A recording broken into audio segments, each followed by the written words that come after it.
everybody. I remembered to unmute this week. Well, it's been a fun week, that's for sure. Oh. Yeah.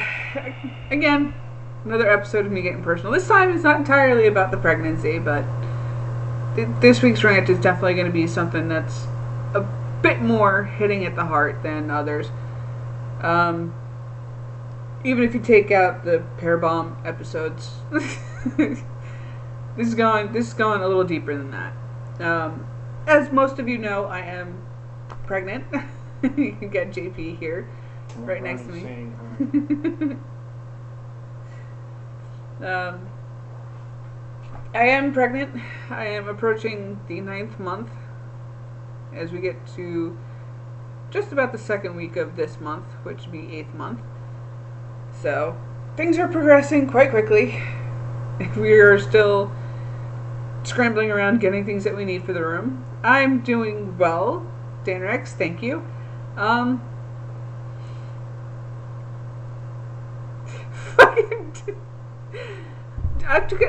Just because I get to see this in the corner of the screen, I am going to now introduce my Skype mates here.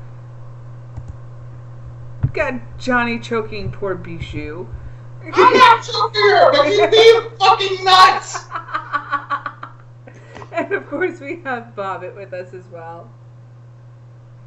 Go! Go! Go! For fuck's sakes. Alright, man score position.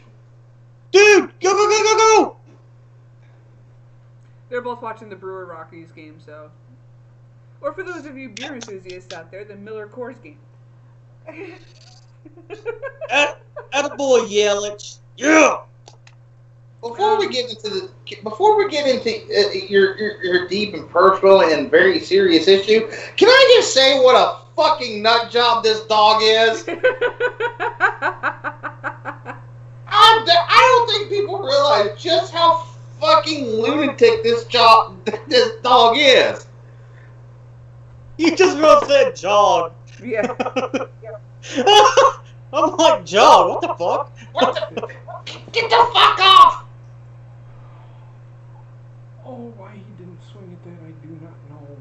We discovered something the other day. Yes, we did. On the when we were just hanging out, that this dog likes to be degraded. Like, I swear to God, her previous owners must have been fucking kinksters. To give you an example, sorry for any ladies that are watching this that might get offended, but watch this shit. Oh, who's a good cunt? Who's a good cunt? Who's a good cunt? Who's a good cunt? Who's a good cunt? Who's a good cunt? Oh, fuck. Goddamn. So yes, apparently Bijou likes being called a cunt. Yes, that's apparently her new nickname.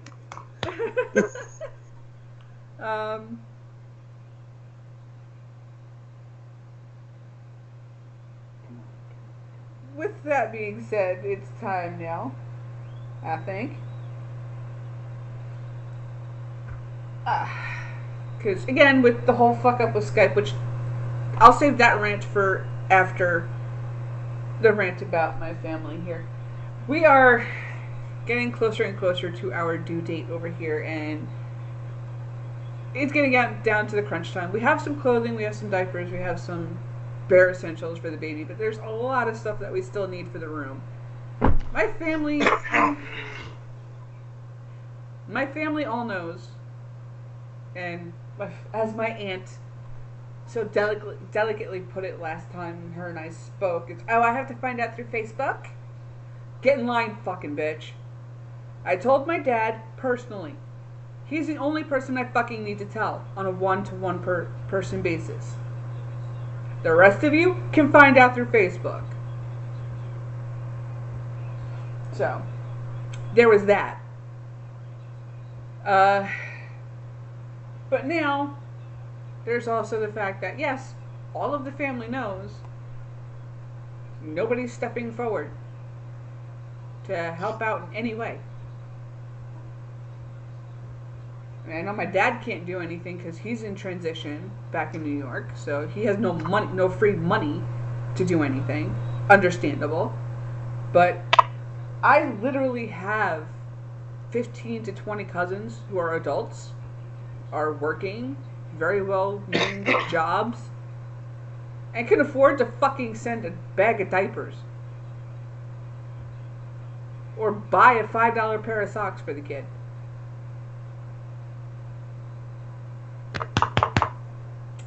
But now, I had my Aunt Karen, my cousin Nicole, and my cousin Rachel reach out to me so far. Out of my family. To actually want to do anything for this kid. And my Aunt Karen is going to be getting us I saw an ad on Facebook for something called the baby hammock. Which is something that is connected to the four corners of the crib and hangs in the crib and basically treats the baby as if it's being held in the womb again, which helps prevent SIDS, helps them sleep throughout the whole night. Those of you who don't know, SIDS is an acronym. It's short for Sudden Infant Death Syndrome. And also with the hammock and it cradling the baby more, it prevents the back of the head from flattening. Because you don't have the baby laying on a hard, flat surface.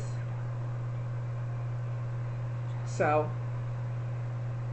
my aunt's going to get me the hammock. I don't know what my cousin Nicole or my cousin Rachel are going to get me, but the biggest people that have been the biggest help, either emotionally or even...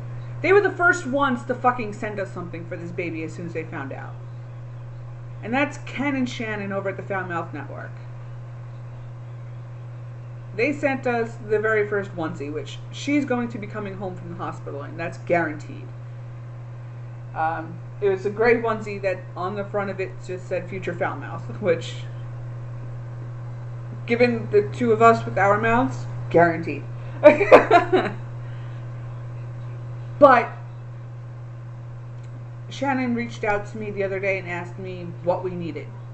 And I told her we basically needed everything, so she's going to be sending us bottles. So, I mean, these people are some of the best people on the fucking planet right now. His daughter gave us a whole bunch of his grandson's old clothes that don't fit him anymore. And she's going to be giving us a crib, too. So, it's just, it just boils down to the fact that people that only just met me, barely fucking know me, are doing more to help out than my own flesh and blood. I think that has a tendency to happen, especially because I know yours and my situation has been ironically similar. Yes.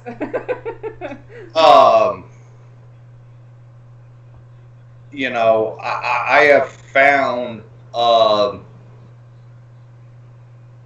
that a lot of times, especially like people like us, it's our friends very quickly become what our real family is.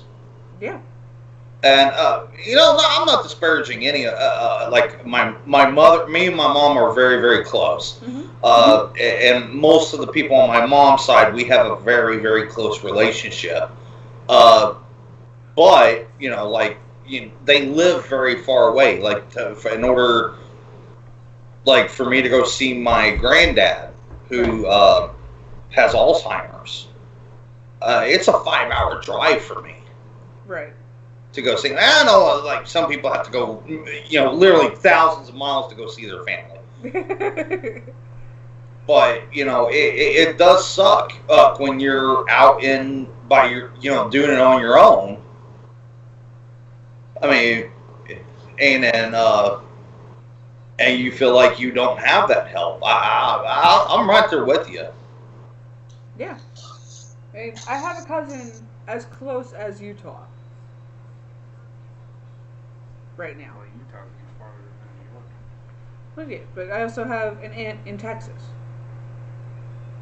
Which New York is closer. Yes, I'm just saying. I'm just saying, not all my family is on the Eastern Seaboard. I got some in the Midwest. I have some on the West Coast. I have family spread out throughout the entire United States, in a sense. Quite literally, actually. And there's some even overseas because they married rich, which that's another fucking asshole I would love to just de-throat. But Wow. fucking $10,000 for a fucking wedding ticket, just the ticket.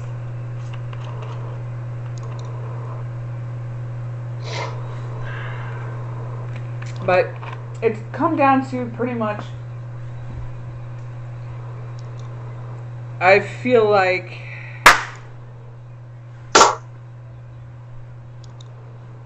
We win. Sorry. Fuck yeah. Okay, go ahead. Sorry. Tyler. Sorry. Hey, that's what happens when it's playoff time. Yeah, especially Brewers. I just come down to the feeling of people that are still on the Eastern Seaboard only met me once in their lives, but have quickly become a brother and sister to me. Because of going through that whole thing of the Pear Bomb episode, go back and watch it. You can find it on this channel. Who did that? What? Who became your brother and sister? Ken and Shannon? Oh, yeah. I thought you were talking about, well, Drew and Tara have also been Tara, there, yes. especially with what happened to you before Yes. or after that, you know. Well, Yes. I will get into that in a minute. Yeah. But I'm talking about at this very specific moment. They're still over on the Eastern Seaboard, and yet they're still reaching out to help out in more ways than one. Turn it down, I'm sorry. Somebody's excited. Well, it wasn't looking too good. Go ahead. I'm sorry. I'm interrupting. It has JP mentioned, there is also Tara and Drew, who have been amazing friends. More like a brother and a sister. Yes. I mean, any question I have had about this pregnancy, I could go to Tara, I could go to Gina, I could go to Ronnie, I could go to any one of you. And you always have an answer from me. Shannon too, yes. You guys always have an answer the for me. hobos that they found on the side of the road. No. I mean, with anything that's been concerning for me that I wasn't quite sure would be a question for a doctor, or just even with Ronnie, with the recipes you've been giving me. You've all been amazing help. And I want to thank you. Personally. Go ahead. Whereas it seems like my own family has just gone, oh well, she ran away from problems, so fuck her. I mean, I know my dad's not like that because he has the same issues, and he's just being a stubborn old mule and refuses to admit that New York is the worst place for him right now. Talking shit again over here. I'm gonna be right back. You go check yourself.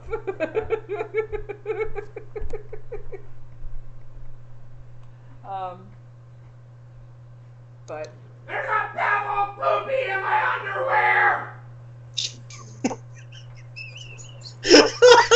I feel so sorry for my neighbors right now. What the fuck? I was trying to lighten the mood. I farted. And I'm like, dude, if you didn't hear me, I said, I'll be right back. And I went in I there. farted, but I shit. So, it's just been a struggle, to say the least. I mean, with everything that was going on, between what started with the fucking Pear Bomb episodes, It started with the Parabomb episodes. All this shit that's been happening in my life. It started right there with that whole issue. And just life went downhill from there until I met JP. Sorry. And was finally able to get out of New York. So. But here's why I brought up Drew and Tara. I'm interrupting her, but here's why I brought up Drew and Tara. I remember sitting on that call that night. You remember that? Mm-hmm. And it was me and Drew. Bobbit, were you there? Yes, he was. It was me, Drew, Bobbit, Tara. And if y'all don't know, Heather got displaced from her home because her dad got the house got foreclosed on or whatever. So they had to move out. She was living in a hotel. How long did you live there? 3 weeks? Yeah, it was almost a month I was in the hotel. Okay, so she was living in a hotel for a month, okay? Drew and Tara offered, and this is where Drew and Tara, I personally, yes, sometimes I give Drew a hard time, but Drew has been like one of my better friends within this group of friends that I have. They offered to use their points for Heather to stay there for a little longer so that I could get her out there. Me and Drew and Tara and Bobbit, we sat on the call for, I didn't go to work the next fucking day. We sat there and we thought, I asked Heather how much money she had. I said, let's do this. Take a bus. A bus is cheap. You don't have to fly. It's a one-way ticket. And she said, no, train's cheaper. So I'm like, fine. Get the train. Get out here. Pick the day. She got out here. But what my point is, without Drew and Tara and Bobbit and all you guys out there, we probably would. She might still be in a hotel room. I might not be alive, actually. So, but she's here. She's safe. She has a roof over her head. We're struggling, but you know what? We're not starving. We're doing okay. I'm not going to complain, but I know a lot of the times I give Drew a hard time, but Drew has always been there when we needed him most. And for Drew, to Drew and to Tara, thank you. I'm going to say that right now. So, that's all I have. That's all I have. I just wanted to throw that out there. I'm going to kill you, Bobbit. Go into the writer's room, Johnny. You'll get a kick out of it. So, yeah. That's where I'm at with my family right now. And if you could, we did a little bit of that ancestry shit, and we actually found out that my dad's side is related to the Hatfield and McCoys. So it's like, oh, that's why I want to kill every single one of you motherfuckers every time you open your mouths. Got it.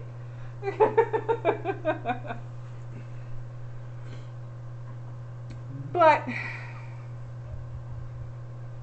now that I've gotten that off my chest, tonight before starting his show, oh for fuck's sakes, the shit we have to go through as content creators.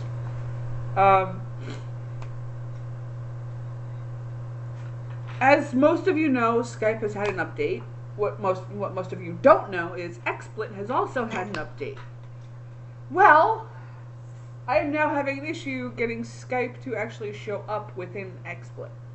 So we're using a screen capture capturing the entire desktop to get the Skype into XSplit, so this way we can have Johnny and Bobbit on camera with us. And really, it pissed me off. It's what's pissing me off even more is I'm probably either going to have to be searching all day long tomorrow through the fucking websites and the fucking customer forums to figure out a solution, if there even is a solution, or sit most of the day on the phone with these fucking assholes, jumping between XSplit and Skype, to figure out, do you know about this problem? Oh, for fuck's sakes. I just can't get over what Bob had sent in the writer's room. It's kind of funny. Yeah. That was pretty fucking funny. And also, if XSplit knows that there's a problem, because if they don't, guess what? It's gonna be a while before we're back to normal streaming. You know, it's a little bit off topic, but just per kind of the last conversation. I often forget that technically I'm the new guy. Yeah. True. It just kind of dawned on me that, like, holy shit, I really haven't been around. Well, I mean, now it's been a while, but, like, compared to, like, Bobbitt, Drew, Tara, and some of the other guys, like, wow, I really haven't been around that long. No, yeah, I mean, but it's... I hope we've made you feel like you aren't the new guy. I think that's what you're saying. No, and honestly, I never felt that way. And even, me acknowledging that, I don't feel like that. I was like, wow, I really haven't been around that long.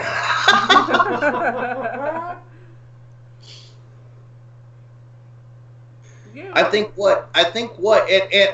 it was just by happenstance that I ran into you guys.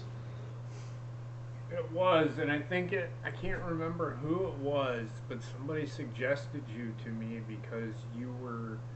I think Drew suggested him. Yeah, Drew suggested you because you do, like, booking stuff, like you book out, wrestling. That's why we hit it off. So I asked you if you'd like to join me. And that's how it started. Yeah, it's been a crazy ride ever since. Yeah. But, I think a lot of people don't realize, like just how, like, people need to understand just how much during the week we all just hang out. Monday, Tuesday, Wednesday, Thursday. Sometimes on Friday. Sometimes on Friday, and then sometimes on Saturday. Well, usually Saturday you're in the chat, but... Yep. We spend a lot of time together. I mean, Skype is it's been one of those things, and you can build relations. That's how Heather and I became an item, to be honest with you. I mean, yeah, BSR threw something out there, and I'm like, you know what, I'm gonna fucking give her a shot. It worked. Look at me now. Right. yeah. I caught lightning in a bottle, unlike the finger poke of doom. Right. Good God, man. Well, I know me, man. I'm telling you.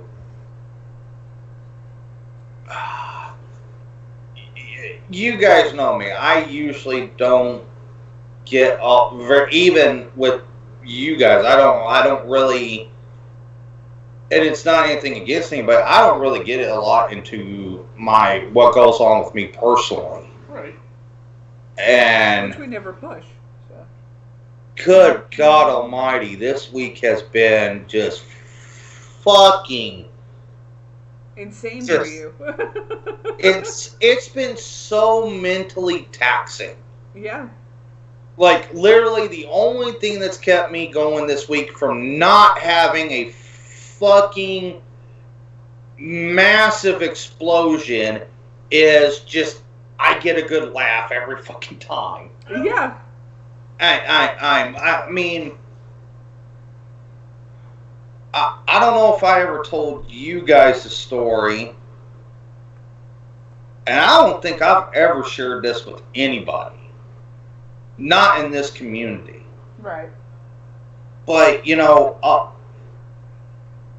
a lot of people that, like, are always like, well, you fuck, you're just some dude, and, you're just some regular guy, a lot of people don't know where I've come from and what it took to get me here. Which is kind of leading into my rant because, you know, I ain't gonna lie. I'm not gonna lie to anybody. When I was younger, I was a little shithead. You know, I was one of those dudes that I thought just surviving was the way to do it. Right. I fucking did fucking roughneck work, all this shit, and I was couch hopping for many, many years. Didn't try to get ahead. Honestly, was not living right. I just simply wasn't. And God, and people, you know, people don't realize it hadn't been. It really hadn't been that long because it was like in 2014, I finally like hit rock bottom. Mm-hmm. When I came to where I live now, I literally, when I first showed up down there, I'm originally from Houston. Right. I'm originally from this area. And I have family that does live here. When I showed up in 2014, I literally had a bag of clothes and a backpack with my laptop in it. And that's all I had.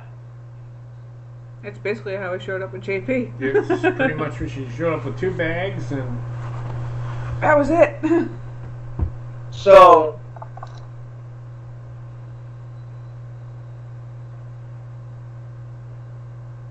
I get down here because I had contacted my family that on my dad's side, and my dad was still alive around this time.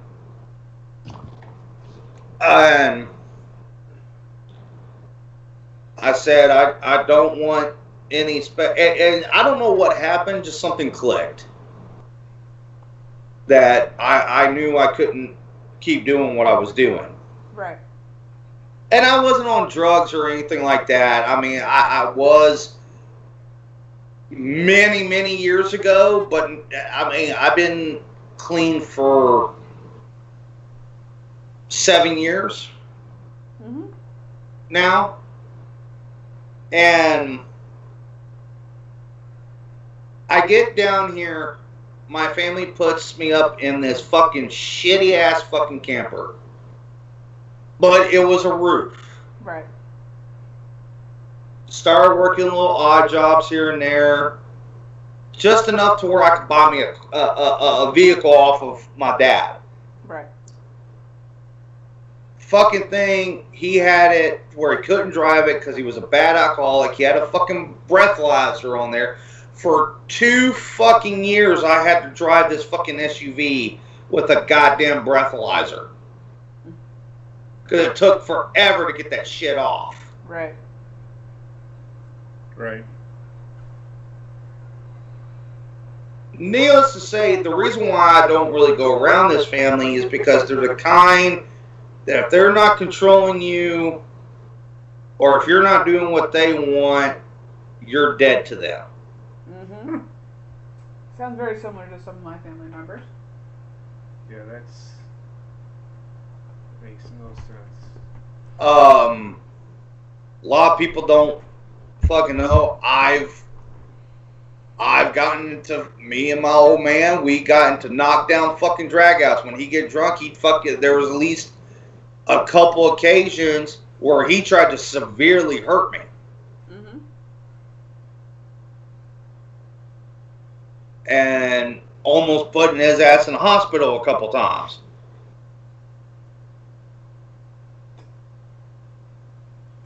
That was my mother and I.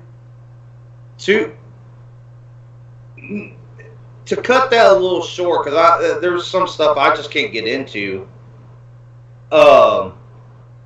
I wind up just completely leaving. And for almost a year, because I was around, let's see, I probably only stayed around my family up until February of 2015. So I came down in July of 2014. By then, I had just started at where I work now. Okay. And I started working for them in December of 2014 is when I started. In February, things had gotten so bad that I had to basically leave the camper and all that. And of course, by that time, I was paying for everything.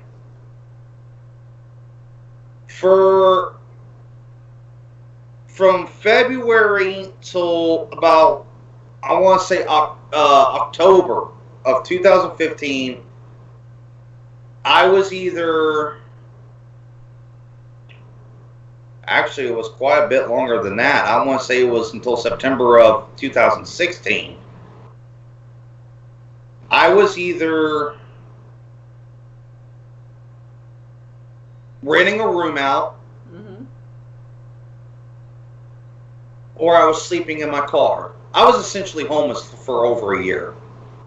I was close to that point before I got here. I wasn't going to let that happen. I was going to get you out here one way or another. And I had my mom, God bless her. I mean, I'm close with them, but sometimes they just don't understand. No, of course not. And I had my mom, people tell me, you can come here, you can come here. I'm like, no, you know what? If I'm not going to make it work here, I'm not going to make it anywhere. Finally, after a year of going from car to rooming to, situations with that, I mean, oh my God, some of the shit I could tell you. The last place I moved out of, the lady that I was renting the room from literally came at me with a knife. Right. Interesting. Because I was essentially the last person there. If I left, she had no income coming in. Wow. But I had gotten so tired of her shit that I was literally willing to go back to sleeping in the little shitty ass SUV I had than living there. Right.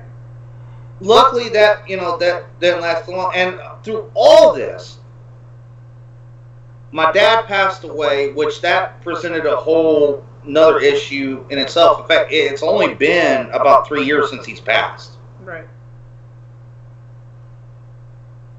And then in about September 2016, I moved into the an apartment. I finally got into a little duplex, and then it was not long after that just things started working. Bought my first car ever that I ever bought from a dealership. Then in early 2017, moved into the apartment that I'm in now. And my point is like a lot of people over the past couple of months, and especially with this week, have asked me, why are you so quick to just cut people off?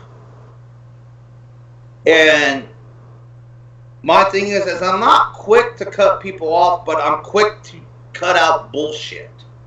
Yeah.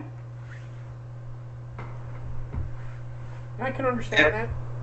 And if I say something to somebody, like I had to say this morning to somebody, because they were running their mouth when they didn't know what the fuck they were talking about. Right. I don't want your name in my mouth, not because I care about you talking about me.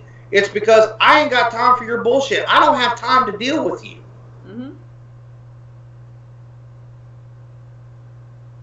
Because the thing is I've been in fucking situations that trust me, fucking Twitter and fucking the YouTube community is the least of my worries. Yeah. Right? Yeah, most of these people on Twitter and on the YouTube community have never been through a situation like you. That, you know, do I have enough gas to keep my car warm enough so that I don't freeze overnight? Or like a situation like me. Do I have enough money to spend another night in this hotel, or are my dad and I sleeping in a car? Well, like, and even when, you know, I got into my own place and started living on my own again, I mean, I can't tell you the number of weeks, and it still happens to this day, where I've got to make the choice. Right. Either I go get groceries or I put gas in my car. Yeah. But the one thing that I tell people that nobody can ever take away from me is I came here with fucking nothing. And I built everything on my own. Everything I have today, I built for. All the shit to where I can come on YouTube and be on the podcast and be the Johnny Sinister that everybody knows. All that shit, I worked my fucking ass off to fucking get to this point.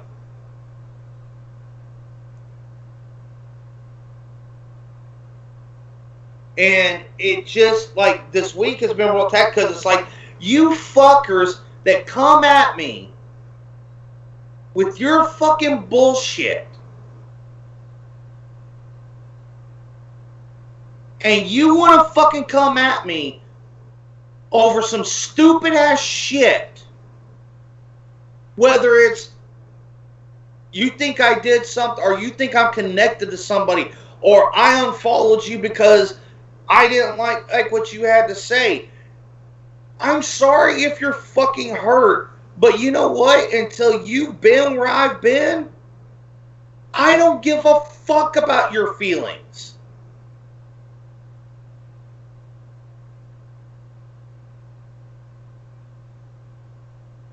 Exactly. You shouldn't have to. Now, I think, and what's fucked up is anybody that's known me for a while, and believe me, I may have been only a YouTube personality for a short while, but trust me, I've been around for a while.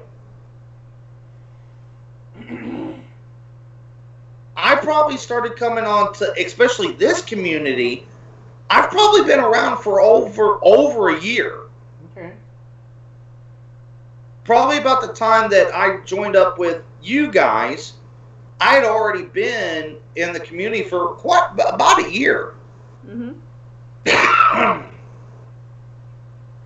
Yeah, I mean, you're getting there, because I joined the community WrestleMania last year, not this WrestleMania, but the WrestleMania before. Right, and you know, it actually was when I moved to this apartment is when I got it really into the community and stuff. Mm-hmm.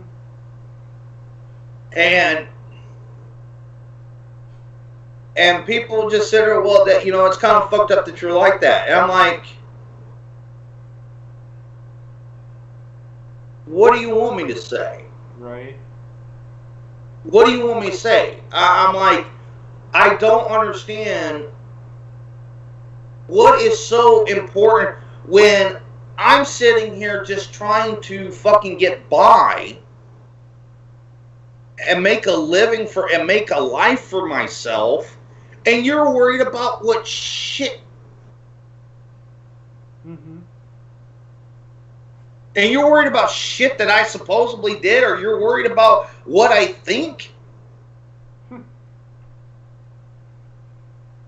That's why I just had the fuck around block. It's just not worth the time. He wants to sit there and call me racist. He wants to call me a drama queen. Meanwhile, I've done nothing but completely fucking ignore him.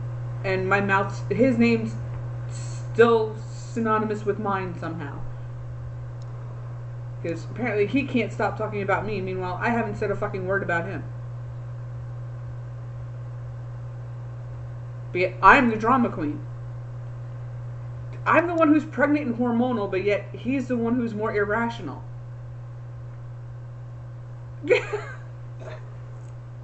Well, it's like a lot of people, people don't understand. By all rights, I should not be this coherent.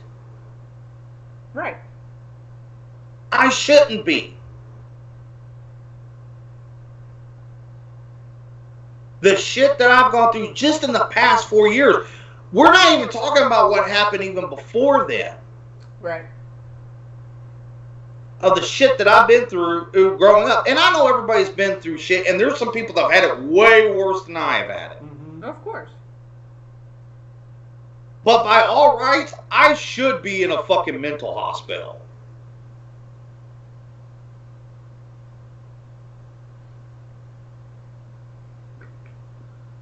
Because all this time and I haven't had a nervous breakdown, it's fucking amazing to me. Oh, it's because you've learned how to surround yourself with good people, whether it be there in person or online. That's what that's come down to. That's what Right. I've learned. Yes. And I think people get this understanding that if I say something to you that if I come at you, I automatically hate you. I don't hate anybody. Well, one individual in particular, I can't fucking stand him, but besides that, Right. everybody else, I'm just like, look, if I consider you a friend, your friend, do I always want to talk to you? No. Some people I don't want to talk to because of the simple fact, I think it would ruin the friendship. In some ways it can. In some ways it really, really can. But then you also have, like, the situation I went through with the pear bomb episode. Somebody who pretends to be your friend for 5 Right. fucking years. Just so that she could turn around and be a fucking cunt. So. But, nobody ever understands exactly the struggle that you personally go through unless they sit there and actually talk to you. I mean, hell, when I was in New York, those 5 days that I was in the hotel first was $954. $954 for 5 days. What? The first 5 days I was in the hotel. Oh. That pretty much wiped out my savings. If I was not working at that time, I never would have made it out here. He would have had to have paid for me to get out here. I would have. Oh, shut up, Ronnie. I'm always trying to slide up in your DMs. No. I think you should. I mean, it's getting to the point where you two just fuck already? Come on now. I would have gotten her out here. So. Well, it's like this. Like, I'll give you a good example. This past week, my battery died in my car. And didn't really have the money to do it, but I did it, and I don't know how I'm going to get through next week, but guess what? And I'm not trying to gain sympathy or be like, oh, I need help. No, that's not what it is. Right. But if people sitting there thinking I'm just sitting there online and everything's all no. What people don't realize, I deal with fucking depression on a fucking daily basis. Mm-hmm. Like, there are a lot of days I have to be I'm not so bad that, you know, I think I'd hurt myself or anything like that. I would never do that. But there's some days where I don't feel like the greatest Johnny Sinister in the world. Of course. I have those days myself. Man. Everybody has them, and it's just how you deal with it is if that makes sense. It's how you deal with it and handle it that is how you answer whether or not, you know, people that just, oh, I'm depressed. Okay, well, if you got to talk to somebody. Or if you're just having a bad day. There's a difference between having a bad day and being depressed. And I'm not saying that you're not depressed, but there's people out there that are like, man, I've been fighting depression. How? I'm just having a bad day. That's not fucking depression. Depression you deal with on a daily basis.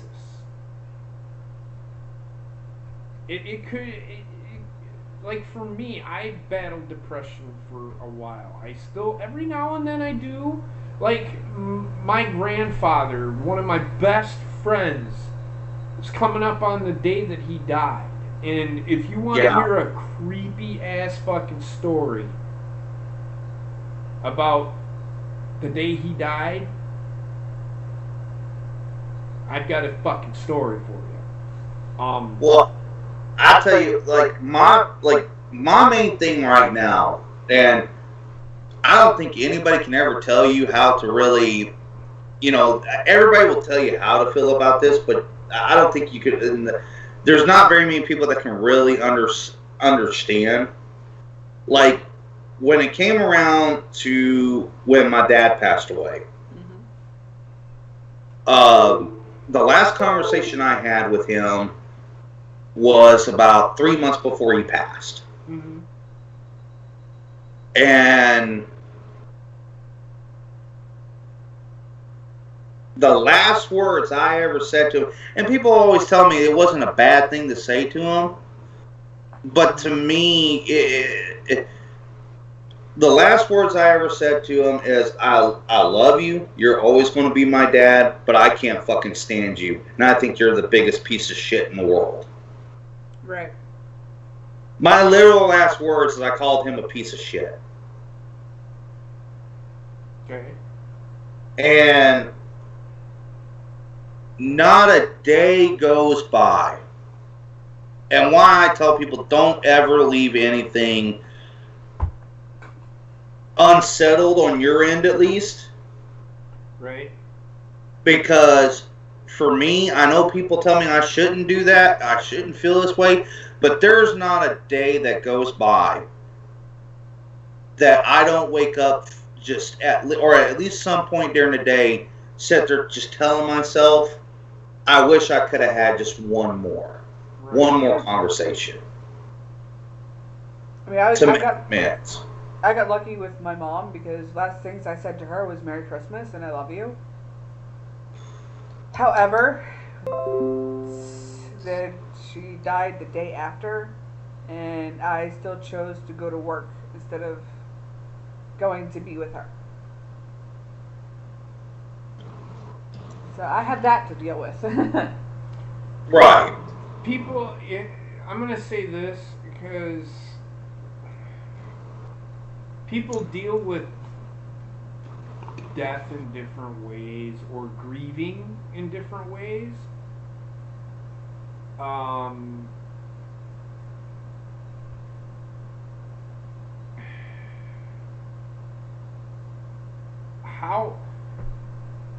tell the story of my grandfather. I joined the Army in 1993. I left. I did not come home until the day he died.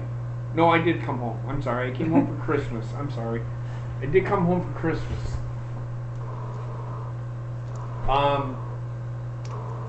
He passed away in 95. Right, yeah, 95. So the day that my mom called, and the way it works in the Army or in the military is they call the Red Cross. The Red Cross calls you. You go home. Depending on if The only reason I got to go home for my grandfather and got to use emergency leave was because that he was like a father to me, because my father was a piece of shit at the time. He was the closest thing that I had to a dad. So my mom calls me and says, Grandpa had, I called him Papa. I didn't call him Grandpa. Papa had a stroke, and a real bad one at that. He's incoherent. He's in a coma. They don't think he's gonna make it. I'm like, okay. Well, my platoon sergeant told her what she needed to do, so she did it. And my first sergeant called me in, and he goes, "So what is the deal with your grandfather? How close were you to your grandfather?" I had to go through. Well, he was like a father to me. He pretty much helped my mom raise me and my brother. And it's like, okay, we're going to send you home on emergency leave. I'm like, okay, thank you. I appreciate it, you know. But if I have to use regular leave, I'll use regular leave or whatever. So they're like, no, you're gonna use emergency leave because it's a family member thing. So next day is my flight. Everything was set up. The Army paid for everything for me to fly home. I just had to find my way back. Which I could have, Mom would have dropped me off, drove me down. It's only a 10-hour drive, whatever, because I was stationed at Fort Campbell, Kentucky.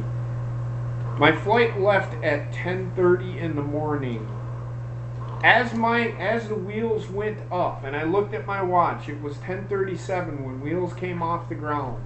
My grandfather passed the exact same time that my flight was in the air. I hate flying to this day because of that. That's why I hate flying.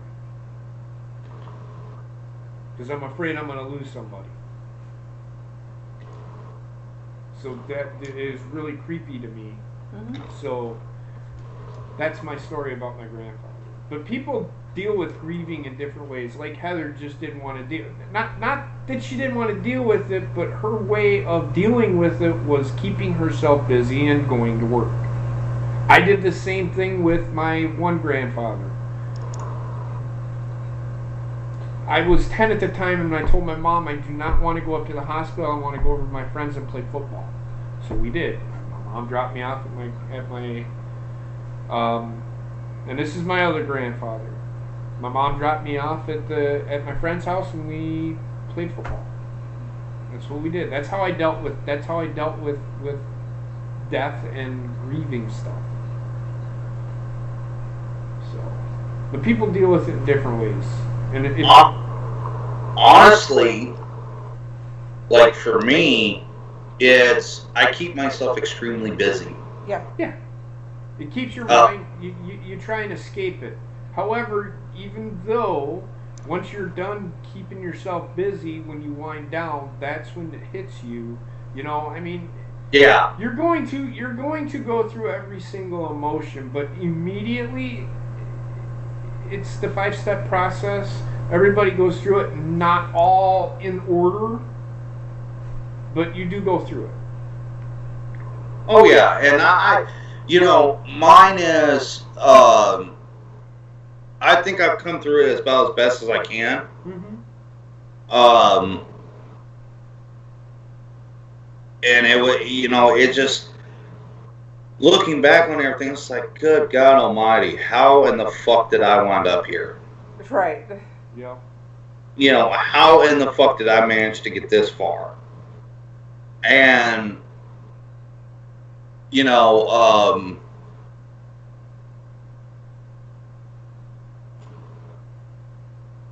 wow, I fucking didn't think this would all come out tonight. That's what the show is for. Oh. Bobbit wants to tell his story. He's more than welcome to. Bobbit, go ahead. Tell your story, brother.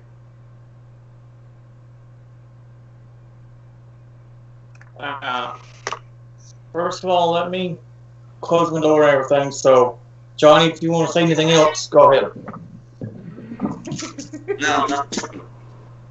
Not really. Anything else. I mean, good God, if we went through my fucking whole fucking story, we'd be here for fucking hours. Yeah. I will say this, the night that JP was talking about earlier. That was the night that I had the first actual breakdown since my mother's death. So it was a compilation of everything that was going on between my mom dying, losing the house, dad hiding that information from me until it was 3 days before we had to get out of the fucking house. Oh, God. Yeah. Ah. Alright, Travis. Oh boy.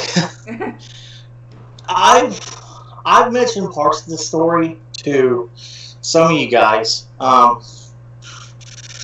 gonna go into the entire history. I wasn't like in school at all. People made fun of me from elementary school all the way up to high school because of my weight, and people didn't like me. And one kid in particular didn't like me so much, he tried to set me on fire. I remember you telling me that. He hated me that much. And 2008, we almost lost our house because Dad was working at Consolidated, Mom was working 2 jobs, and it wasn't enough. We had to put back stuff at Walmart because we couldn't afford it. Mm-hmm. It was one of the lowest points in my life.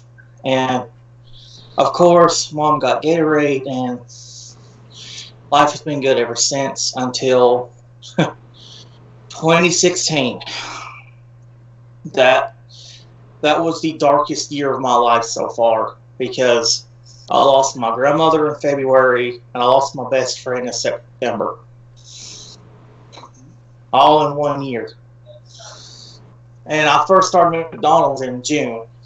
And, of course, 2016 was when the Cubs won the World Series. So that brought me back to happiness a little bit more. Fuck the Cubs.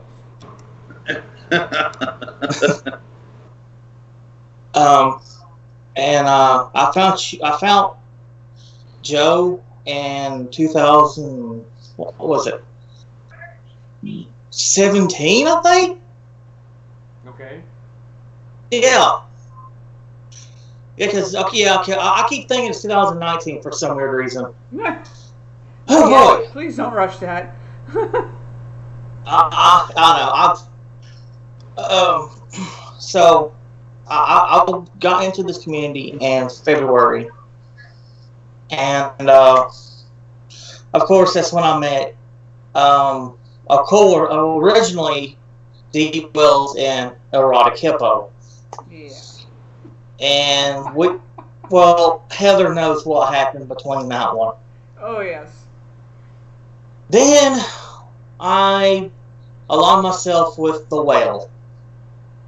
Yeah. It was all good until I found out what she was doing the whole time. Of course, Cardinal, of course, Heather, you guys helped me through that one. That one was hard because I looked at her as my best friend. Right. Mm-hmm. And for her to literally stab me in the back hurt a lot. Oh, yeah. And, then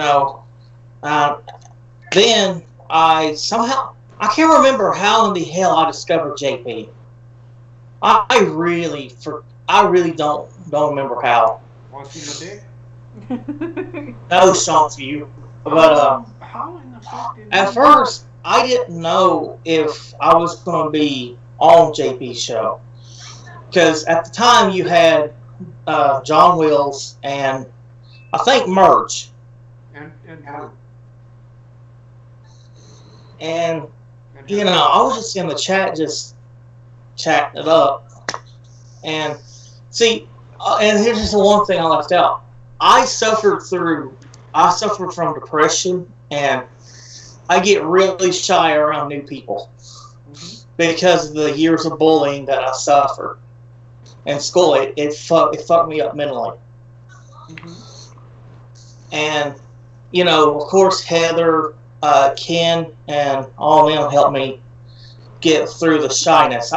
I'm still shy to this day around new people, but online, I'm not. I don't suffer through that anymore. So, and of course, somehow, me and JP started doing shows together. That's when Heather came along, and of course Johnny, and unfortunately Trexter. I'm kidding, Trek. I love you. Heather was the one that helped me set up my channel. Yep. And XSplit and all that shit. I think you jumped on a call one time, and it was one of those things. It just clicked. I asked Drew. Drew could probably tell you how we met. We probably one of those hashtag 12-hour streams that Yeah, used to do. How much you want to bet? It was like fucking. It was one of those fucking streams where I fucking got shit-faced fucking drunk. You might have even been on a fucking show. You know, I called into fucking Joe or Ken or something, and I don't know. I don't remember. Hell, it might have been the night that you sat there and drank that entire bottle of Cherry Doctor and made like three separate videos. Bobbitt was already there. Bob was already, because I was already doing streams and stuff.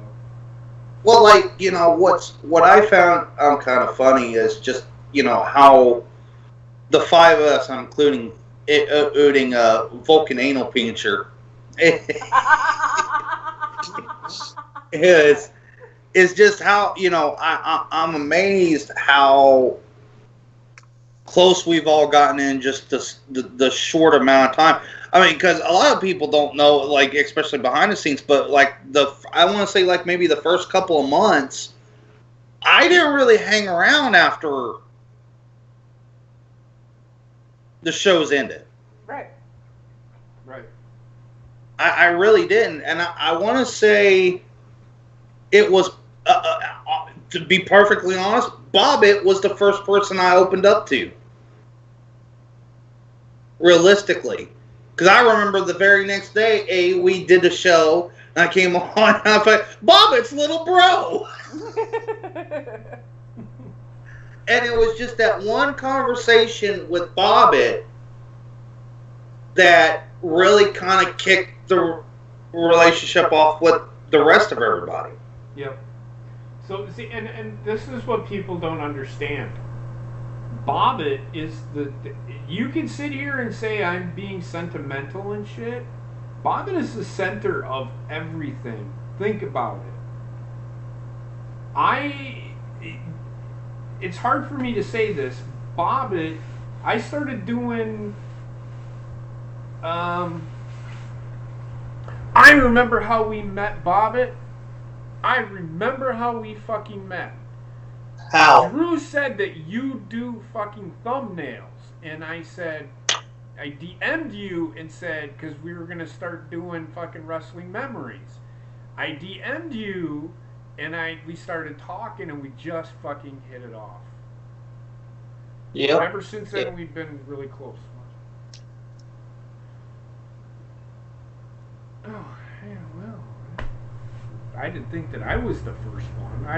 I thought I'd met Trexter long before that, though. Apparently not. I know, because here's how I got into this community. One night, I just finished watching WrestleMania 34, and I wanted to hear if there was any reviews going on. So I started listening to... Should I say his name? Mm-hmm. The cat fucker. And that's how I found out about Joe Cronin. I think that's how a lot of us did. Well, actually, I found out about Joe through The Whale, so... Yeah. Same thing with Cam. So, I didn't know anything about Joe, or really anything, so I started watching JD, and I started... All of a sudden, I seen that they did this show called Out of Nowhere. And I sat there and watched this, and I'm like, good God, these two are great together. They were. They were really, really fucking good. And I remember the episode of China. They found the night China died, they were on the air. And they were on the air for like 8 hours, I think, if I remember right. Yeah. It was really cool. But that's how I got into this community. And ever since then, it went from there. And here we are today, with me anyway. That's where I am. Well, mine's a little bit more controversial, and how I broke into it. Of course, I'm like JP. I started out listening to JD, and then went to, and then after all the shit that happened with JD, I went to start watching Joe, because that's how I found Joe, was through JD.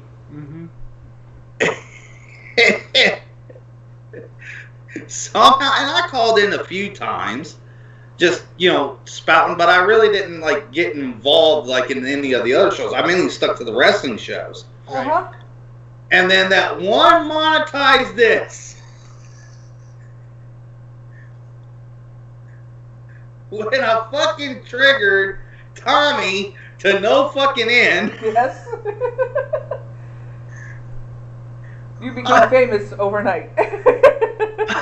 All of a sudden, people started asking, who the fuck is this Johnny Sinister? Right? And, a lot of people, what a lot of people don't know is, before I even really got involved in the community, I was doing podcasts already through Periscope. Yep. And the person, realistically, there's a lot of people I always thank for, especially with where I'm at now. I mean, I owe a lot of that to JP, Heather, and Bobbitt, but, I always got to give credit where credit is due. The one guy that really got me into it and said, you need to be on fucking camera, you need to be telling people what you fucking think, was Coop the comedian. Mm-hmm. He was the first person to really push me to get back into, because I had done it before, years ago, and he's the one that really pushed me to get back into it. And I say it all the time, if it hadn't been for Coop, I probably would have never shown my face. Right?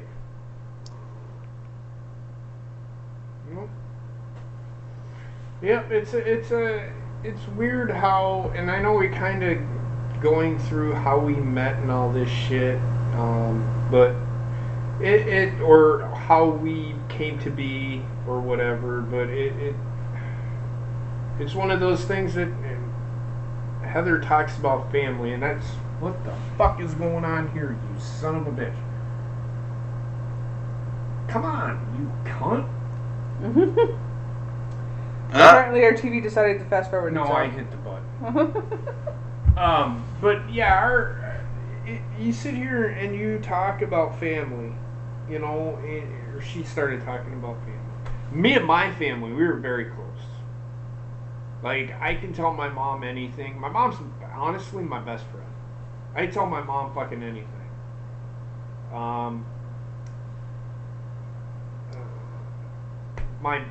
My aunts and uncles are really close to, we used to be really, really close. I used to spend all my time with them, but it's just one of those things, family changes. I'm getting ready to start my own family again. But whatever, I'm looking forward to it, and it's going to be a great ride. I just hope she doesn't say, I popped the kid out, fuck you, you owe me $500 a month of child support. Nope. I'll throw her out a fucking window. But, but no, and I don't think she'd do that because, well, whatever. No, you're stuck with me. I love you too much. Oh, shit. Well, I can remember some of the first guys that really started, when I started doing this, the first guys that really started, Brian Austin was one of the very first guys to really support me. Right. Alpha has been there for fucking ever. Aaron, yeah, he was on one of my first shows, I think. And everybody. He was on Skype with me once. I don't think you have. don't think he has Skype that works. So otherwise He would have used called in. to. If I remember right, it was him, NG Fresh, and John Wills were on a call at the same time with me. And I think him, I think Alpha, Brian, and I think David Wells. D. Wells has always been day one with me, that's for sure. David's always been there. He's there. He was the very first one in the chat for me.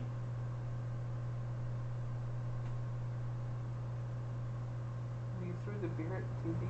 Oh, I was watching WWE. Oh, that explains it.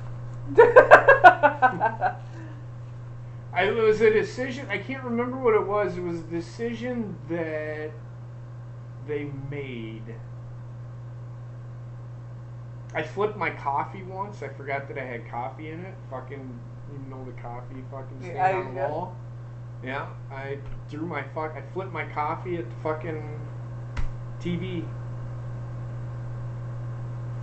Yeah, it's been an interesting ride. I have not. For those of you that did not know, my very first video was on my mom's birthday. Does anybody, and this is a trivia question, without cheating, what was my very first video? Bobbitt, you already know the answer to this, so don't say anything. Hush you. I already know the answer to this too because she showed it to me the other day. Yes. So everybody in the anybody in the chat, if you remember, Trexter, you too, shut your fucking mouth. If you remember the very first episode that very first video that I ever did,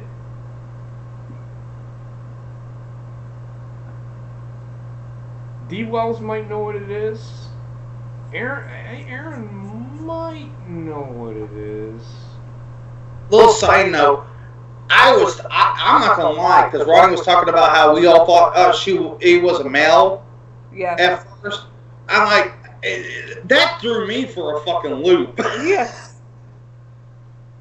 I ain't gonna lie. Wait, Ronnie's a girl?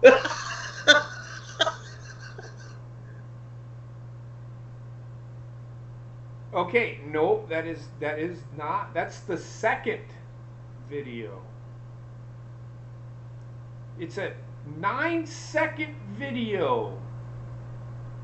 And it has that famous 4-letter word in it. There's your hint.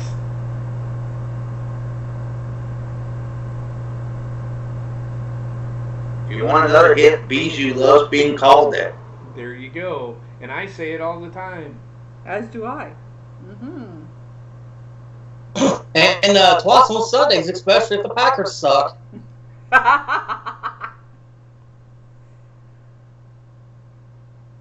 Yes, Dan Rex, the cunt video. If Heather would be so kind as to go to said cunt video. Yes, I can. Well, I know I was sick. In fact, I think when Ron was that week I was like deathly sick when Ronnie came on? Yes. Yes, that was the week you missed.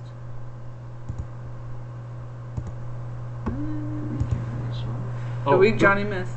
The week Johnny missed, Ronnie came on? Yes, that's right. You came on and then you weren't feeling good and then left and then Ronnie came on. Yes, I do remember that. Because wasn't that just right after I got out of the hospital? Yes. Mm-hmm. Go to videos and then just scroll down. I'm going to play this video for you guys. This is the very first video I did. It was done on November 25th, 2017. This is my very first video.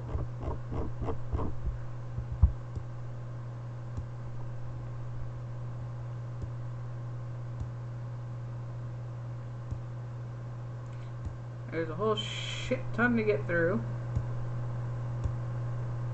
Right there. Okay, she just found it. Just give her a second.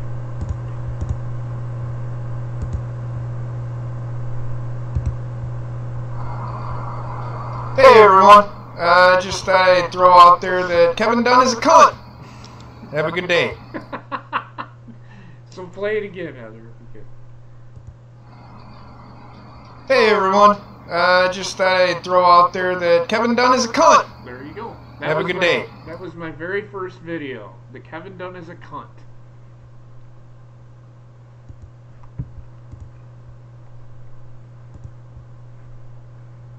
So yeah. November 25th of 2017, and it's all on my videos. You go to the video screen, you can go back and watch old shows. All of the Raws and SmackDowns that I have, all of the pay-per-views, they're all on my playlist. Go back and watch them. All the wrestling memories that we've done are on my playlist. Yeah. So don't be afraid to go check out old episodes.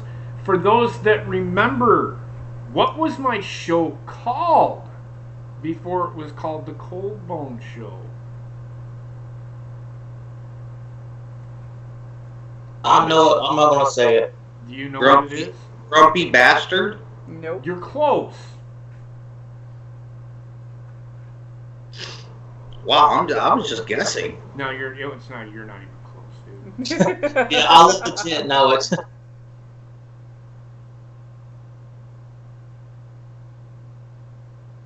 That There is it is, correct, Wells. David Wells. JP's Rage and Chat, because that's what my concept was when I first started.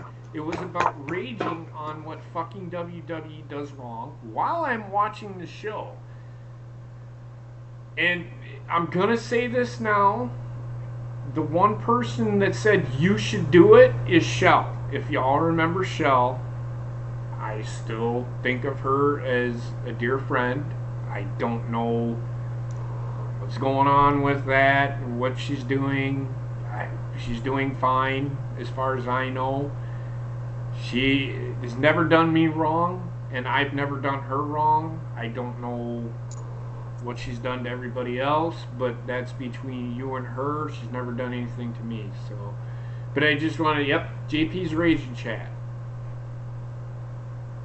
Another little interesting fun fact with that is it's going to be 1 year and 1 day after that very first video that you're going to be a father again. Yes, my daughter will be born the day after that video was made, which is also my mother's birthday, which I don't remember why my mom wasn't home. It was her birthday. I think she was over at Lee's that I was night. going to say she's probably partying with Lee. Well, she was over at Lee. She came home that night, but it was cool. It was one of those things. Just thought I'd throw that out there. Yes. And that's coming up on the 1 year anniversary, and I don't know when the 25th is. I'll probably be filming my daughter's birth. We'll be live that day.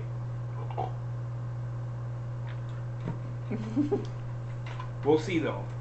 I don't care. I mean, we've streamed from every other possible location but a hospital, so Exactly.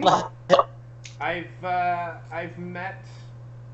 The only person that I have not met in person is Bobbit and Trek that I have done a stream with, except for but that's it.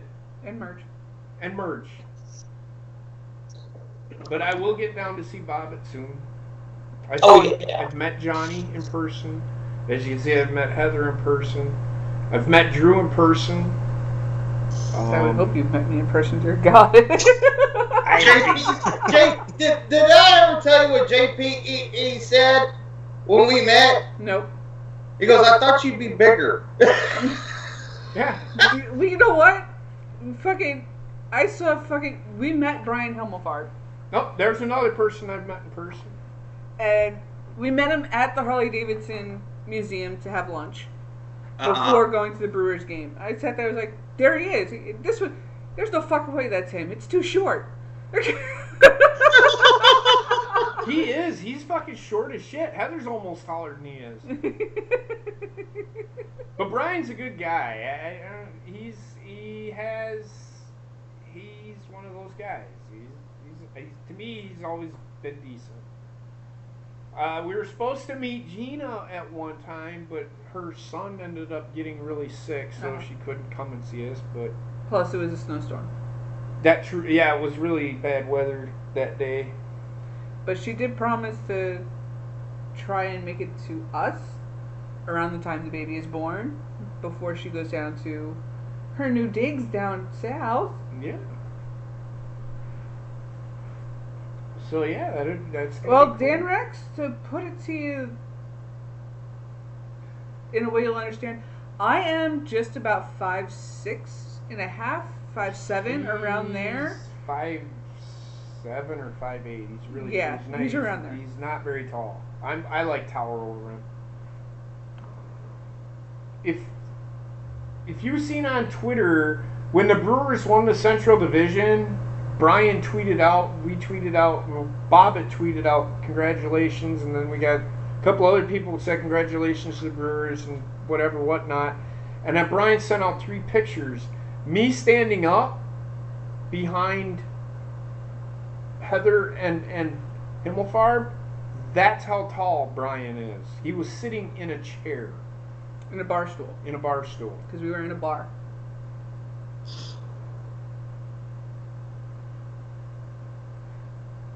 Yeah, we know, Trek. You're short as fuck too. I am 6'1.5". I think we're about the same height. I might be just a little bit taller, but yeah, you're about right. Wrong thing to say in the fucking chat, Ronnie.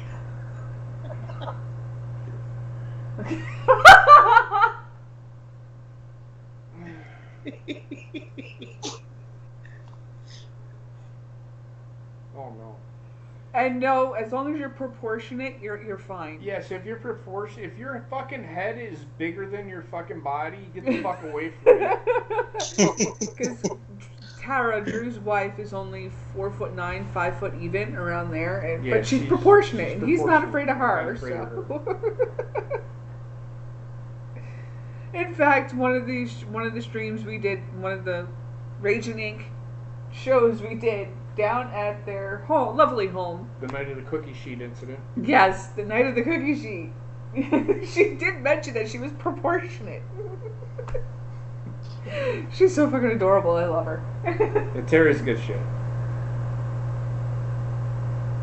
But there's really nothing that I can rage about anymore. I'm gonna say this. Liberals can shut the fuck up. Yeah. Oh yeah, they've been so quiet today. I mean, for somebody that has a verified Twitter account to put out there that the FBI were hired for certain investigations and that it's all faked. I'm not gonna sit here. They can say whatever they want. They can do whatever they want. But to come out and say dumb shit like that makes no sense. Because I lose brain cells every time. This is the funny thing about this whole Kavanaugh thing. Look. This whole hashtag #MeToo thing has gotten way too far. That's where this is stemming from. Also, it's gotten to the point where and Johnny's, thank God I'm not like that. If you don't, I'm not scared of women.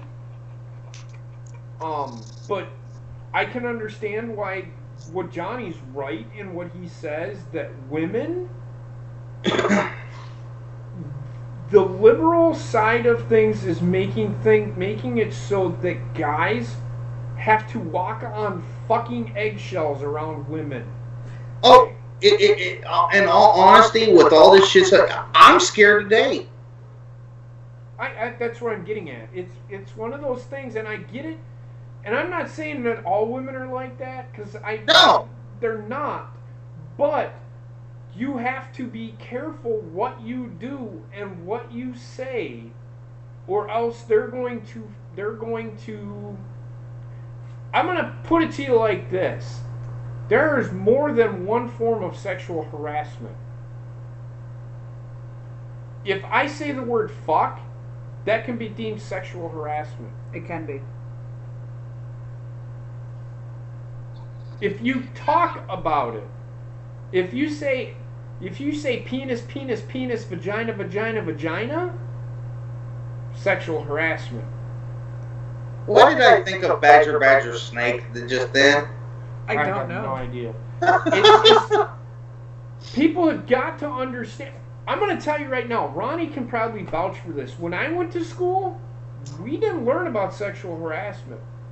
We were just told to be nice to others. Same here. Sexual harassment didn't become a thing until after I was out of school. Well, sexual harassment's always been there because they talked about it in the workplace. But when in the school place, nobody thought that sexual harassment would Transcend to children. transcend to children. But it has. Because they're watching adults. It's not that they're watching adults. It's people think that their kids need to know this stuff. They don't. A little 5-year-old kid doesn't need to know that calling somebody a cunt is not a good thing. The parents should already know that if a kid says that, they're wrong. You get. That's going to be the problem with her and she'll be us. Oh, totally off subject, but I just remembered how I started talking to you guys. How? It was you. You were the first person I actually had a conversation with on Twitter. Okay. Because I think, what was it? We were talking about tattoos. That's right.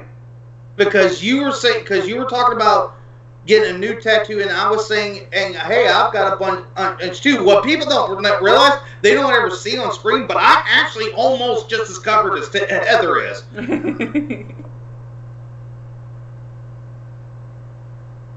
What? I've had a lot of people start talking to me. It's like, oh, what should I do with this for my tattoos? And that's because of the Tattooed Masses podcast. Which, that is coming back, I just don't know when. What in the fuck is Trek Talk? I said what on one of Heather's shows one night? What did I say? What haven't you said? I know I went off on fucking Tiffany. I call her Tiffany. I don't call her Whale. I went off on Tiffany one night. And then That's easy to do. I think it's fun. I think it's funny because I think what Heather, it's your arms are mostly done, right? Mm-hmm. And then mine, the reason why you never see the majority of my tattoos is because I have leg sleeves. Right. I don't have my tattoo yet, which I gotta get.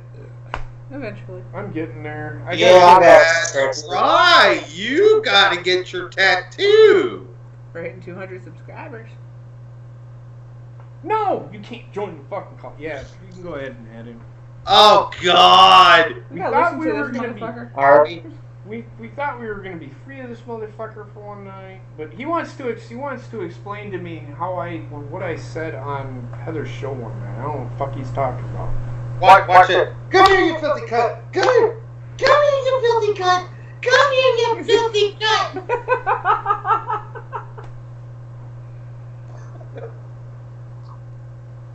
Are you gonna join the call or what? There he is.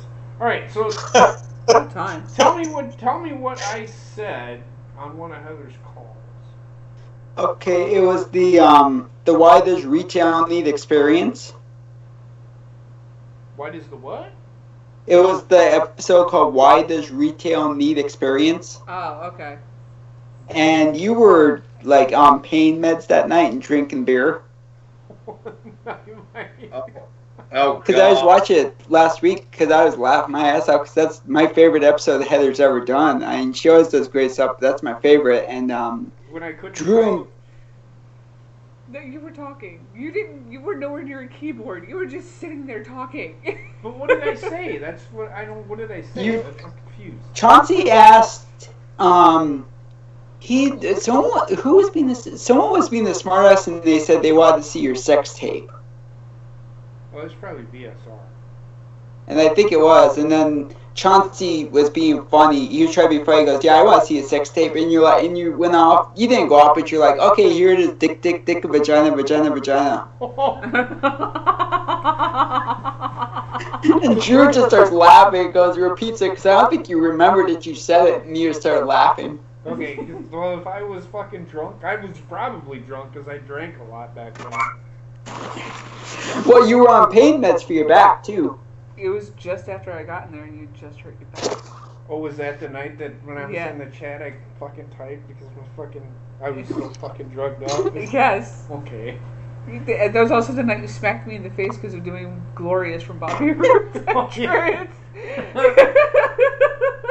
Yeah. Yeah. And that's when you were asking Gina what skull meant. Oh yeah. Oh, okay, now I remember. Because I was so fucking. I'm getting the most pitiful look right now.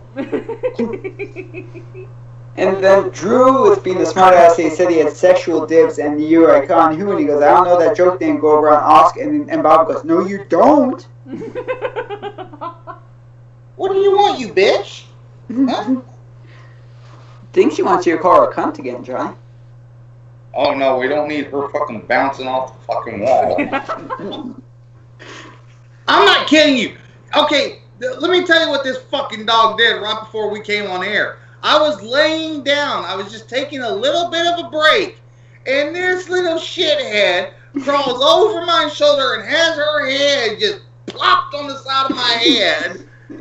That's the day I fell out of the chair. I was in Minneapolis. That was actually 2 days before I was going to pick Heather up.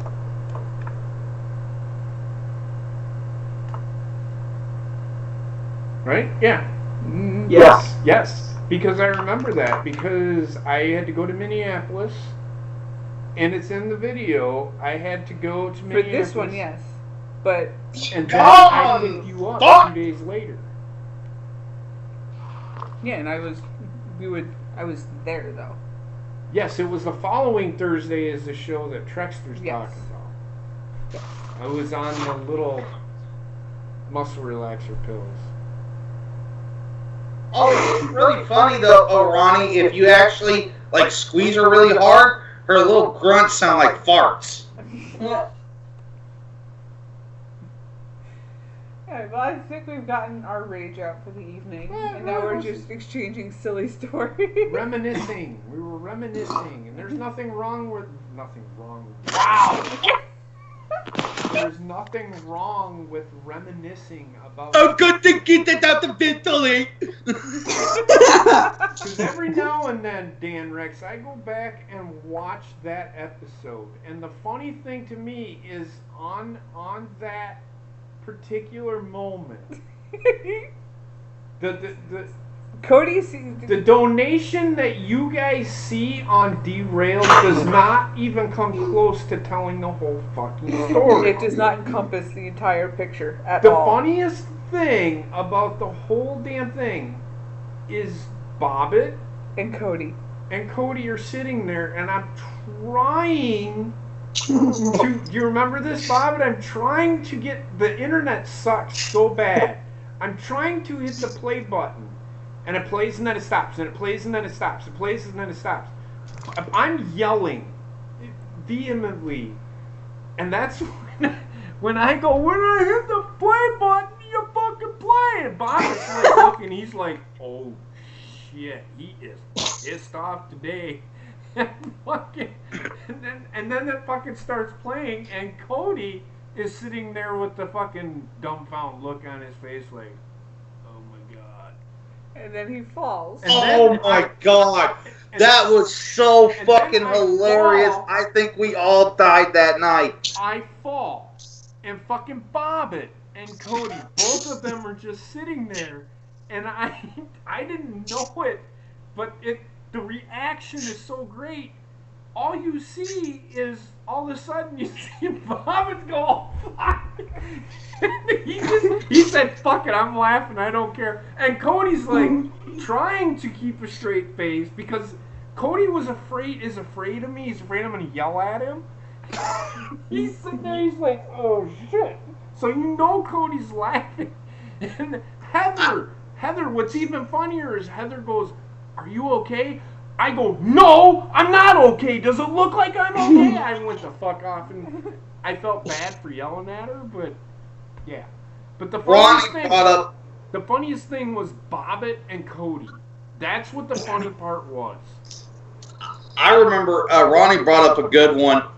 The fucking this past WrestleMania, when the fucking short stack midgets come out. Oh no! And everybody in the fucking call has collectively lost their fucking shit because they know it's coming, and then you fucking see JP take a look at the camera, and the fucking look on his face was fucking priceless. And he's sitting there going, whoa. And he's not like the fucking bat out of hell. And then that was also the same night that fucking Cody was like, well,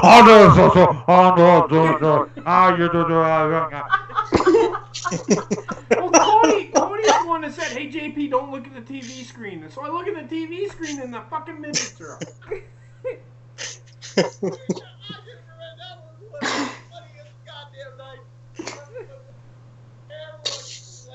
You broke your mic, Johnny. Johnny, You broke your mic. He broke his microphone. I just remember that night thinking, oh, they're cute kids. Like, oh shit. And then JP goes, I'm done. And Heather's like, go. And I'm just sitting there going, oh no. I think Johnny broke his microphone. He did. oh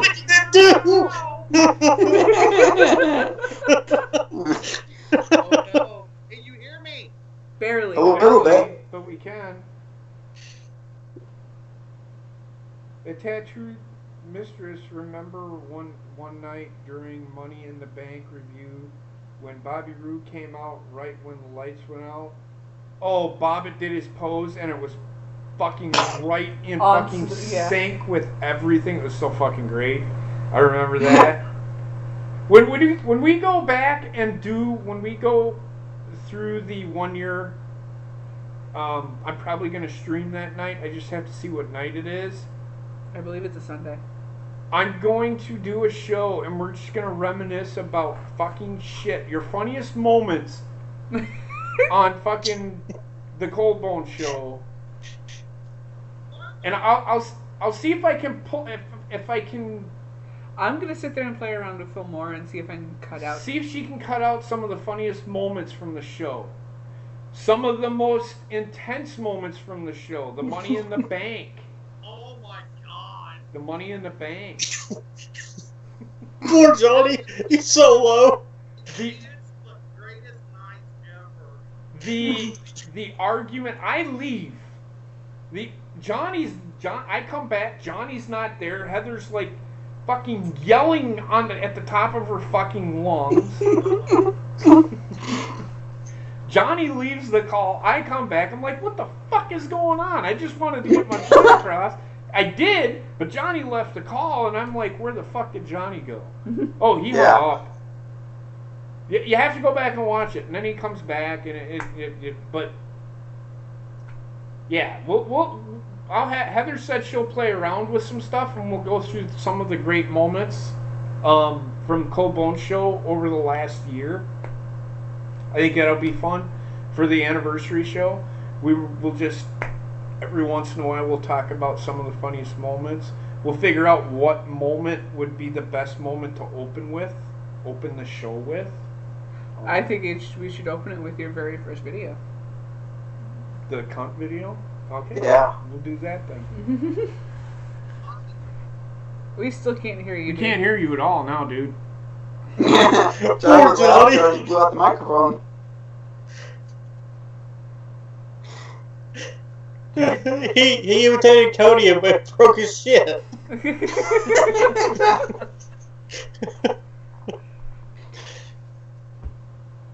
But I just remember one of the first times I ever made you guys laugh was when it was on one of Heather's videos and JP and Drew were on there talking, and Drew was on vacation.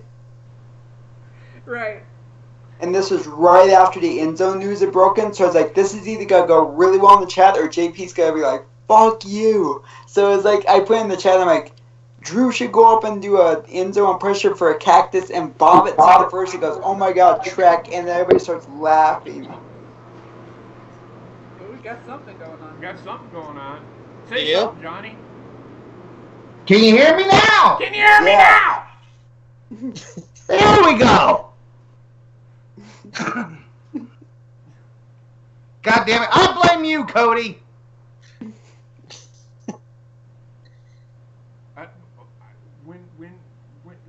Okay, Dan, I will. Just for you. Hell, maybe that episode will be so much fun it'll break my water early. We don't have to miss Raw. I do know next week is my birthday. Next Thursday is my birthday. So Wrestling Memories. It's gonna be full of short stacks midgets. Oh no. I might do a couple of shots that night. I do not have to work the next day. But next week, last year on my birthday, I called Joe on my birthday. In the first time I ever called into the show, and we talked about fucking Jinder Mahal and how he needs to fucking die. And then after that, like I said, when we do the 1 year anniversary, November 25th, which was my first video, we'll do a compilation of some of the greatest moments on the Cold Bone Show over the last year. So we'll have to go through shows and stuff, and we'll figure shit out. So if you guys want to go back and watch some shows and pick out your favorite moments, let us know. And Just give us the tag timestamps. timestamp it in the comments, and we'll go through every video. There's only 100 and some videos, so. But I'll go through all the videos, and if you timestamp something, I'll look at it, and we'll consider that. One thing I think we ought to do, Jesus, what's that? do a compilation of the greatest timeouts ever. Oh yeah. Okay, That'd be fun. We can do that. I think the night that I drank the entire bottle of Cherry Doctor is one of the videos that I did. Oh no, I remember that night. I remember that I too. remember in the second, he did 3 different videos that night and DM'd them out. I don't know where those are. Probably gone by now, but one of them, should I call him to Joe and tell him I love him? And Yes, I did. And absolutely, I did. you should. And I did. He took my call. That was like the talk of the community for like 2 weeks. Hey, Sir Cardinal's in the Me chat. drinking the entire bottle of Cherry Doctor and calling into Joe and telling him that I loved him.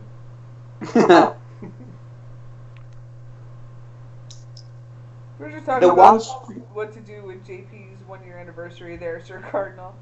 I gotta look up mine. I think we passed it already. Oh yeah, you've been streaming longer than I have. Oh yeah. And the Birds won today, Cardinal. Woohoo! Yes, they did, 3-2. Very intense game. It shouldn't have been as close as it was. I don't even remember when I first joined you guys, as far as the date. We'll There's find a- it. We'll find it. Yeah, it'll be easy enough to do. It was What's like in around- Elimination Chamber? It might have been. It might have been that week. Yeah. So I think it was that Monday or something like that that you came on permanently. We'll go back and look. We'll go back. Yeah. We'll find it. We have time. Oh, Heather is at home, so. Cardinal has a question for you in the chat there, JP. What size do I wear for bottoms? What do you mean? What does it mean? As far as jeans or like sweatpants? I wear a size 34 waist. skinny bastard. Not No. really. I'm actually 34 waist and 34 length, maybe 36. That's what I wear. 'Cause As far as like sweatpants or anything like that, large or extra large will fit them fine. yeah, these are large.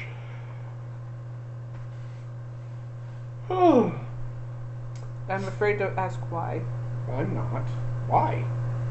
Unless it's something for his birthday, then okay. But He wants to get you a pair of Rick Root pants. whatever. As long as- Hey, yeah, put Heather's face on the front of it.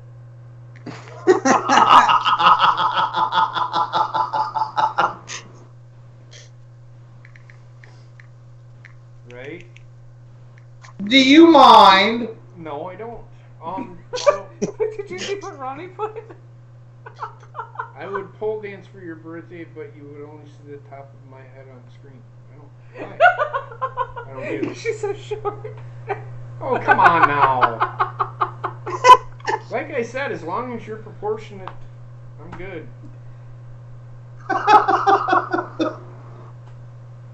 The one stream I wish we could show that got taken down by YouTube was Buck's birthday stream, because that was a fun That night. was fun. That yeah. was fun. I can still see it, but nobody else can.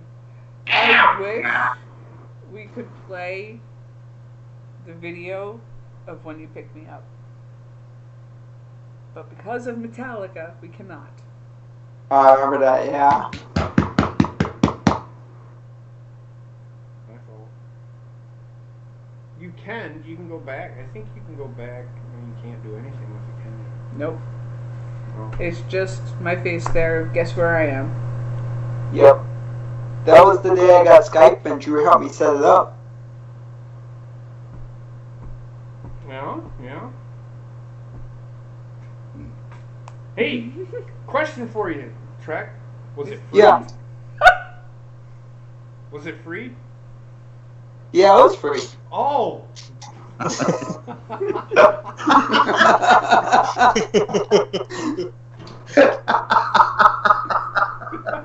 I love you guys. That was fucking funny.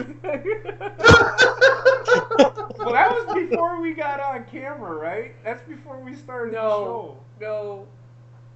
We were Oh, just we were about live. there. We were live. That's right. We were. Put it on your phone book. Is it free?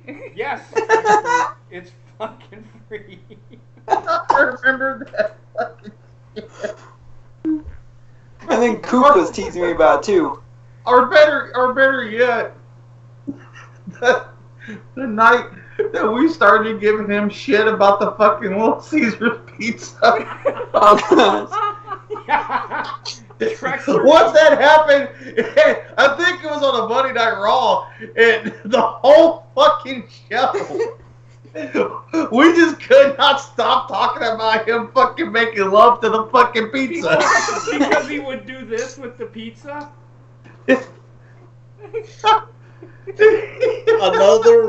Another great night was the JD smoked sausage.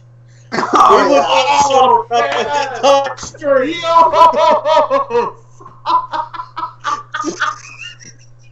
And Dale Earnhardt was a great wrestler.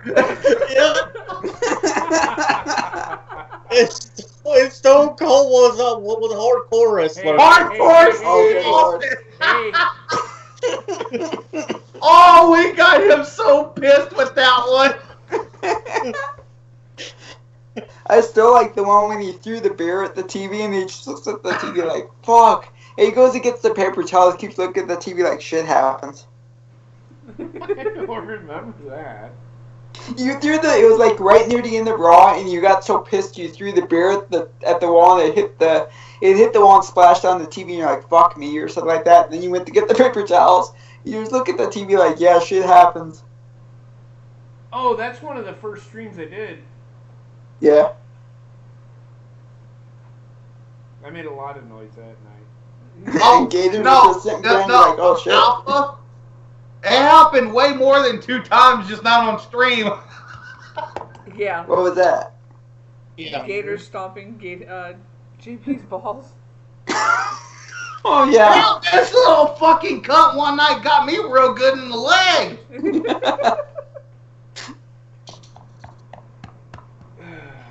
Yeah, that night, fucking Gator, I think that was the night that it was like 3 weeks after. It was like your 3rd video. Yeah. Here. Oh.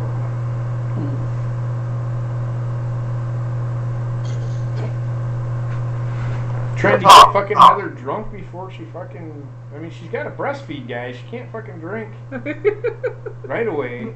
Damn. Anyway, with that being said, before we start getting a little too rowdy in here and really start pissing off our neighbors, I think we're going to end the show here. Our fucking neighbors don't care. Actually, I don't even think he's home, so... He doesn't come out of his fucking room or his house, so... Our neighbors are pretty cool. I mean, I've gotten pretty fucking loud in here. But the night... The game where fucking Clay Matthews against the Redskins...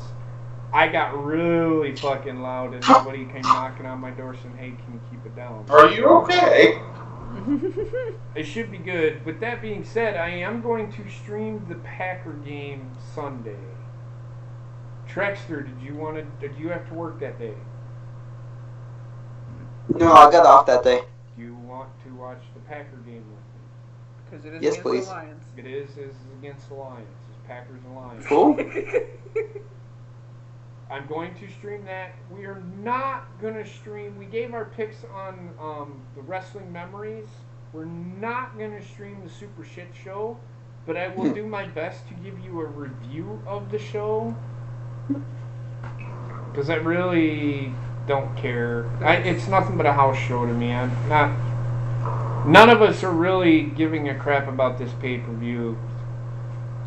The only match we really are concerned about, or have well, two matches, to be honest with you, that we really have any interest in is Samoa Joe and AJ and the Shield and the fucking Dogs of War to see what happens. Yep.